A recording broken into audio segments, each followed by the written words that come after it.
একটা সময় এই পৃথিবীতে এমন শহর ছিল যেখানে রাত জেগে জ্বলত প্রদীপ, যেখানে মানুষ বিশ্বাস করত তাদের সভ্যতা চিরকাল টিকে থাকবে।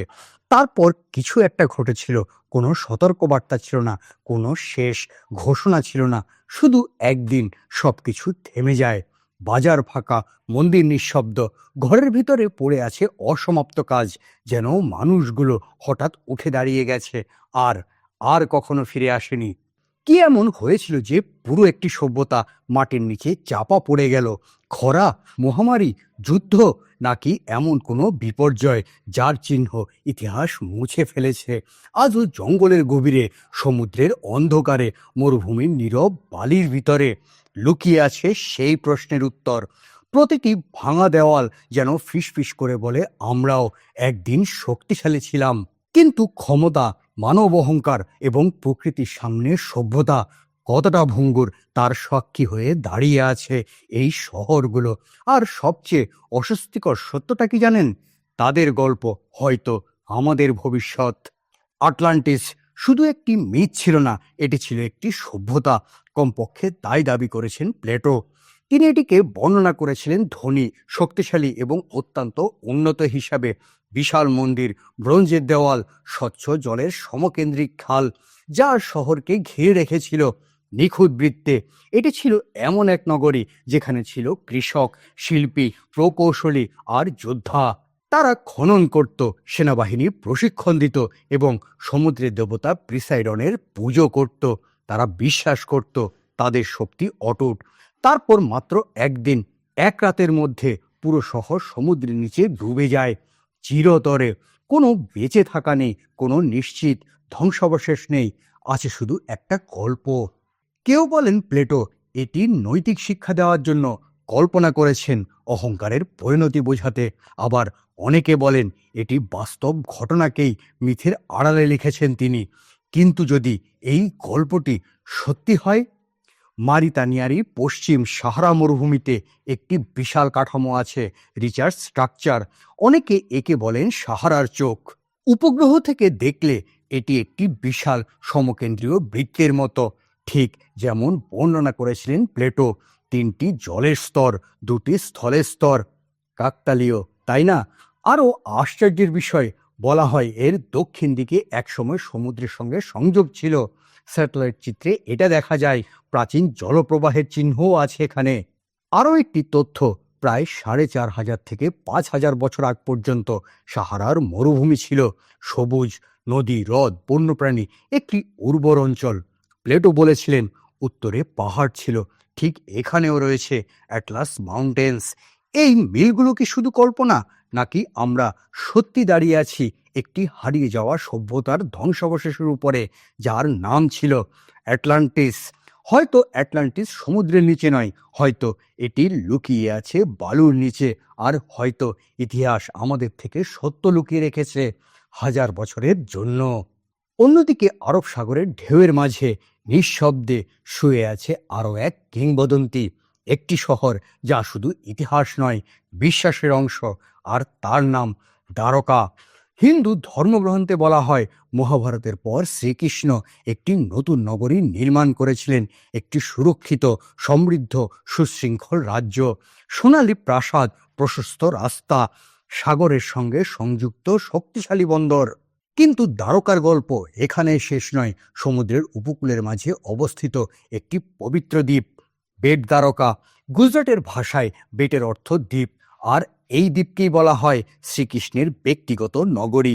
আজ এটি গুজরাটের দেবভূমি, দ্বারকা জেলায় অবস্থিত, চারদিক আরব সাগর দ্বারা বেষ্টিত। মূল দ্বারকা শহর থেকে প্রায় ৩০ কিলোমিটার দূরে। একসময় এখানে পৌঁছতে হতো শুধু নৌকোয়, কিন্তু এখন সুদর্শন সেতু সরাসরি সংযুক্ত করছে দ্বীপটিকে। পুরাণে বলে এখানেই সুদামা তার শৈশবের বন্ধু শ্রীকৃষ্ণের সঙ্গে দেখা করতে এসেছিলেন। এখানেই চিড়ে ভাগ করে নেওয়া সেই অমর বন্ধুত্বের গল্প রয়েছে। আর কাছেই রয়েছে রূপকিনী দেবী টেম্পেল, শ্রীকৃষ্ণের প্রথম পত্নী দেবী রূপকিনীর মন্দির। কিন্তু এই বিশ্বাসের গল্পের বাইরে আরও একটি স্তর আছে। সমুদ্রের গভীরে ডুবুরিরা খুঁজে পেয়েছে পাথরের কাঠামো, সুশৃঙ্খল ব্লক, প্রাচীন নোঙরের মতো বস্তু। এগুলো কি প্রকৃতির খেলা, নাকি সত্যি ডুবে যাওয়া একটি প্রাচীন শহরের ধ্বংসাবশেষ? কিছু গবেষক বলছে সমুদ্রপৃষ্ঠ ধীরে ধীরে বৃদ্ধির উপকূলীয় অঞ্চলগুলোকে গ্রাস করেছিল। ইতিহাস জানে সমুদ্র অনেক শহর গিলে নিয়েছে, কিন্তু প্রশ্ন এখনো রয়ে যায়, দ্বারকা কি সত্যি পৌরাণিক কাহিনী, নাকি কিংবদন্তির আড়ালে লুকিয়ে আছে একটি বাস্তব হারিয়ে যাওয়া সভ্যতা? সমুদ্র তার গোপন কথা সহজে প্রকাশ করে না। ঢেউ বারবার এসে সব চিহ্ন মুছে দিয়ে যায়, তবুও মাঝে মাঝে জলের নিচে প্রকাশ পায় পাথরের নীরব সাক্ষ্য। হয়তো দ্বারকা পুরোপুরি হারিয়ে যায়নি, হয়তো এটি অপেক্ষা করছে আবারও আবিষ্কার হওয়ার জন্য। অন্যদিকে মধ্য আমেরিকার ঘন জঙ্গলের গভীরে গাছের শিকড় পাথরের উপর চেপে বসে আছে, লতাপাতা ঢেকে দিয়েছে সিঁড়ি, পিরামিডের মাথায় বসে আছে নীরবতা। কিন্তু এক সময় এখানেই হাজার হাজার মানুষ বাস করত। হ্যাঁ, এটা ছিল মায়া সভ্যতা। তারা শুধু একটি উপজাতি ছিল না, তারা ছিল জ্যোতিষবিদ, গণিতবিদ, স্থপতি, লেখক। তাদের ক্যালেন্ডার এতটাই নিখুঁত ছিল যে আজও বিজ্ঞানীরা বিস্মিত হন। টিকাল, চিচিন ইৎজা, এই শহরগুলো একসময় ছিল সমৃদ্ধ, জনবহুল, সুগঠিত।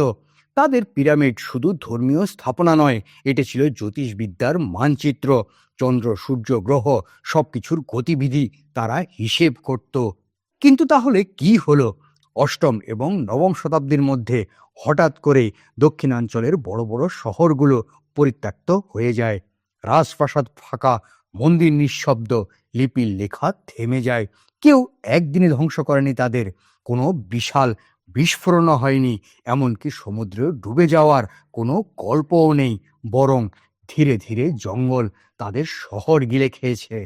কিছু গবেষক বলেন দীর্ঘমেয়াদী খরা, ফসল উৎপাদনের পতন, কিংবা জনসংখ্যার চাপ। আবার অন্যরা বলেন অভ্যন্তরীণ যুদ্ধ অথবা রাজনৈতিক অস্থিরতা।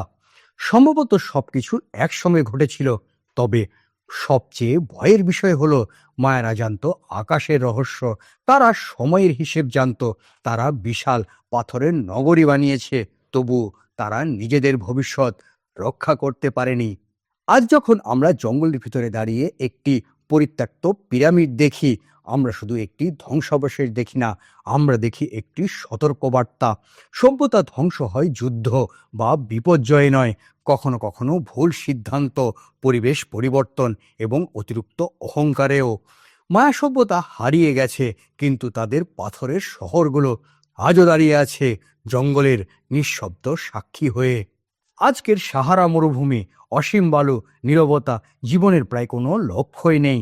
কিন্তু হাজার হাজার বছর আগে এই মরুভূমি ছিল সবুজ, হ্রদ ছিল, ঘাস ছিল, মানুষের চিহ্ন ছিল, এবং সেই মানুষরাই রেখে গেছে এক অদ্ভুত চিত্র, নাবাতা প্লায়া, পাথরের বৃত্ত নিখুঁতভাবে সাজানো মরুভূমির মাঝখানে।